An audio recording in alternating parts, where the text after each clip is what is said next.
What's up, guys? It's Lord Botha here for another video, and there seems to be two things that everybody agree on with Jurassic World Rebirth. And that is, it is an absolutely terrible movie that everybody seems to be going to see. To put it plainly, I'm starting to put this franchise in the Avatar category, where the movies are absolutely terrible, wholly CGI dependent, and I don't understand why people like them. But everybody seems to be going to them. Or as I like to call it, the China effect. I'm only kidding, it would take way more than just the Chinese to actually put up these numbers. Trust me, I know plenty of Americans and Europeans that love their CGI slopfest like this too. And from what we're hearing, if you are into those kinds of movies, if you're into Kong vs. Godzilla, where you're like, oh, I don't care, dinosaurs eat people, then yeah, you'll like this movie. But if you like any resemblance of a story or plot or characters that make sense at all, you might struggle with this thing. And it seems like gone are the days when we could have, both those things. Cool, visually stunning spectacles like dinosaurs, while also having a really good character-focused plot, like we had in the original Jurassic Park movie. But we're just not going to get that anymore, because Hollywood is lucky if they can do one of those things right, let alone two of those things. Because if you want those things done, you're going to have to go to streaming network movies. Because F1 does those two things really well, giving you a compelling character-focused story and also giving you heart-pounding, action-based visual sequences. Now, in terms of the critical reviews for this movie, as you can see, the critics absolutely hate it, and the fans, well, they're fairly positive about it. 72% is an overwhelmingly positive score, I think. But there are enough people who actually are into it. Now, if you go to all audience, it's a little bit less than that. And if you go to top critics, well, as you can see, the critics, they hate this movie. And I think the critics hate this movie for the same reason that the audience can barely justify why they like this movie. And that it is because the story and just the general plot of this movie either A, cannot pick a direction, B, has too many elements, C, has zero depth in its characters or too many backgrounds in its characters, or D, all the above. Now, if you look at some of the negative reviews for this film, it pretty much says what you think they're gonna say. It's this loud, earnest heart that's missing from the latest installments of the Jurassic franchise. Jurassic arrives with the weight of an extinct franchise on its back and, despite moments of technical brilliance, struggles to escape the shadows of its better predecessors. Mr. Edwards, I believe it's the director he's talking about there, pacing is slow. His musical score, by the veteran Alexandre Desplat, who seems to be running out of ideas, is corny and banal.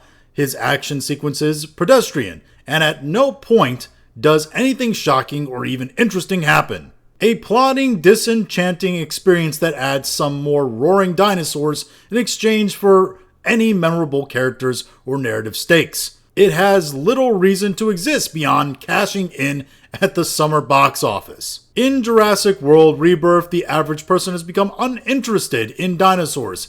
It's an apt metaphor for the state of this venerable franchise. Even some of the positive reviews aren't things that I would consider positive. Jurassic World Rebirth lacks emotion and is fairly predictable, but the reality is that, for many, that doesn't matter at all. Here we come to see dinosaurs and humans trying to survive them. By the way, for all the people who are like that, who think, oh, you're going to see a dinosaur movie, a monster movie, to see people run from dinosaurs and get eaten by dinosaurs, I think, just like the vast majority of the Jurassic franchise, only about 4 people get killed in this movie. Only about 4 people get eaten by dinosaurs in some variable way.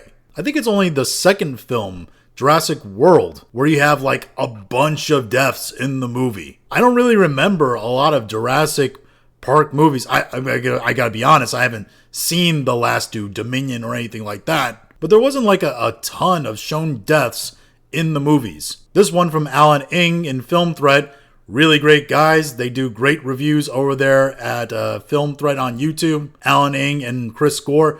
He went to see it and he says, in the end, Jurassic World Rebirth delivers plenty of dinosaur action, but lacks the character depth and emotion stakes that once set this series apart. This one from the times of India. In the end, Jurassic World Rebirth doesn't reinvent the franchise, it doubles down on dinosaur mayhem. It stumbles when balancing character depth and creature spectacle, but it soars when the hybrids take flight. So basically, all these reviews pretty much agree on the same thing. The characters and story are not good, while the visuals and all the action is fairly good. It's just some critics say, why can't we have both, or it does need to actually have a good story? And some critics are saying, who cares? It's just a monster movie that everybody goes to see people get eaten by dinosaurs. And while I do think from a standpoint of storytelling in movies, those people are wrong, and we should have good stories with the movies, and it shouldn't just all be about visual spectacle. From a numbers standpoint, it's hard to argue with success, because the numbers are in, and domestically, this movie did nearly $148 million on its opening week, with an international of nearly $175 million for a worldwide of $322,614,000 and change. And with all the negative reviews, and this is negative reviews coming from both sides of the political aisle, the social sphere, the cultural sphere, pretty much there's no defining line of anybody having an agenda when it comes to reviewing Jurassic World Rebirth. They're all in an agreement that story, it's terrible. Characters, it's terrible. Visual spectacles, it's okay. We'll see how that actually affects the sales, and if it actually does have the legs to hit that $1 billion mark it might make, because this is on its way to a $1 billion mark. But the Minecraft movie was also on its way to a $1 billion mark, and I don't think it's actually going to hit that. Lilo and Stitch was also a movie that could have made $1 billion for Disney, and it stopped just shy, as you can see, $974 million. I think it's still in theaters, but I'm not sure. So maybe it will crack that $1 billion mark. But it's for sure the leaks that came out from the reviews of this movie and the word of mouth that got around about this movie and the controversial ending of it that definitely affected sales and definitely made sure, or at least looks like it's making sure, that this movie isn't going to crack $1 billion. When I think this movie could have easily cracked $1 billion. The marketing for this movie was exceptional, and they somehow didn't get Stitch to look terrifying, which still boggles my mind. But maybe this film, Jurassic World Rebirth, will actually hit $1 billion. We'll see after all the reviews are hitting. The word of mouth reviews are coming in as well. Those are the most important, most key, I think, because I've come to this conclusion. Reviewers, whether they're on YouTube or whatever source you go to tell you about if a movie is good or not, or if you should see it, can get you to go see a movie that you might have not considered going to before. Something like F1, which I was not interested in at all. Then I saw some reviews from sources I trusted and decided to give it a shot, and I really loved it. But word of mouth reviews, those are the reviews that will actually get you to not see a movie. Because even if your favorite reviewer says, oh, this popular movie, I didn't like it, I think it's terrible, it still might be something that you find interesting and you're going to go see it. Typically because you've already made up your mind that you're going to go see it. But if somebody close to you that you trust personally has seen the movie, tells you it's bad, well then you might start to think, am I actually going to go see this movie? Is it worth my time? They have a more personal connection to you than some reviewer you're watching.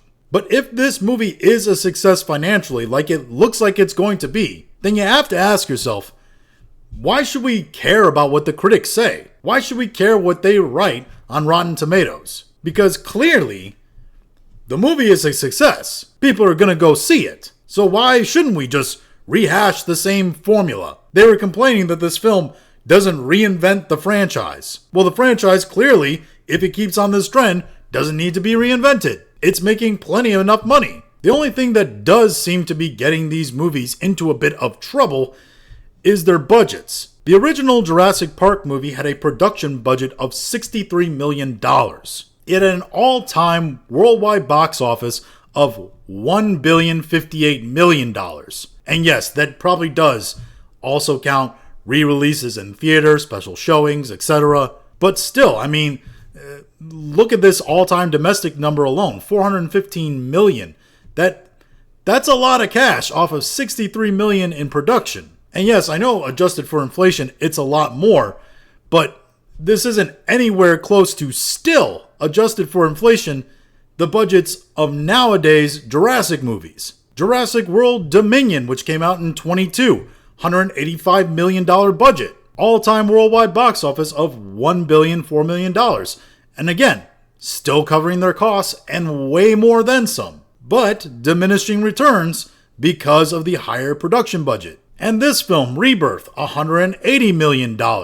Yes, a little bit less than Dominion, but Dominion was one of the most expensive movies of all time when it was released in 22. And, as always stated, this doesn't count marketing budget and theater cut. So these production budgets are just that. The production budgets, initial production budgets. They can even go up beyond what it states here. So that these movies, their actual budgets, money that they've spent on the film, could be over $500 million. So if anything's getting this Jurassic franchise into trouble, it's their ballooning budgets. However, I will state that you have to wonder how much gas is in the tank still. How many more times can they go, hey, here's a visually spectacular, terrible story movie that's got massive dinosaurs in it, go see it. Because you figure at some point audiences have to be like, okay, we've done this before. Where's the new idea? Where's something fresh? Come up with something original story-wise. Because it doesn't seem like they're doing that. In fact, most of the elements of this movie, from what I've heard, are stolen from other Jurassic movies. But we'll see if they're able to maintain the success. Because if this movie gets even close to $1 billion, I'm sure they'll try to make another one. Maybe that one they'll give you a new original story, but it'll be something like Jurassic Park in space. I wouldn't put it past them. But what are your thoughts? Go ahead and leave them in the comments. If you liked this video, go ahead and like, share, and subscribe. If you didn't like this video, appreciate you watching all of it, and we'll talk to you again later.